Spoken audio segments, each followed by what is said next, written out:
রাজধানী সহ দেশের বিভিন্ন স্থানে ভূমিকম্প অনুভূত হয়েছে। শুক্রবার ২৭ ফেব্রুয়ারি দুপুর ১:৫৩ এ কম্পন অনুভূত হয়। ভূমিকম্পের উৎপত্তিস্থল সাতক্ষীরার আশাশুনি। ভূমিকম্পে সাতক্ষীরায় মানুষ শক্ত ঝাঁকুনি অনুভব করেছেন বলে জানা গেছে।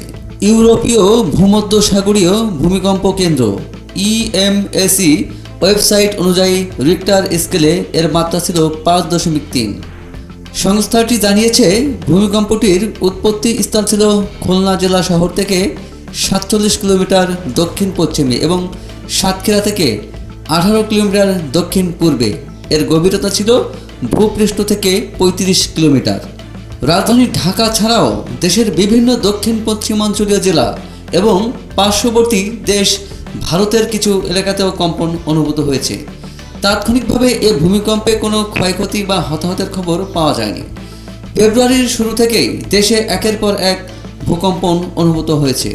১ ফেব্রুয়ারি সিলেটে ৩ মাত্রার একটি মৃদু ভূমিকম্প দিয়ে শুরু হয় কম্পনের ধারাবাহিকতা। এরপর ৩ ফেব্রুয়ারি একই দিনে ৩ দফা ভূমিকম্পন অনুভূত হয়।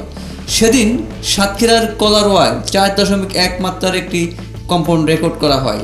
একই সময়ে মিয়ানমারে ৫.৯ ও ৫.২ মাত্রার দুটি শক্তিশালী ভূমিকম্প আঘাত হানে, যার প্রভাব দেশেও অনুভূত হয়। পরবর্তীতে ৯ ও ১০ ফেব্রুয়ারি সিলেটে আরও ২বার কম্পন টের পাওয়া যায়। সবশেষ ১৯ ফেব্রুয়ারি সুনামগঞ্জের সাতকে ৪.১ মাত্রার আরেকটি ভূমিকম্প অনুভূত হয়। সব মিলিয়ে ফেব্রুয়ারিতে দেশে মোট ৮বার ভূমিকম্পন রেকর্ড হয়েছে।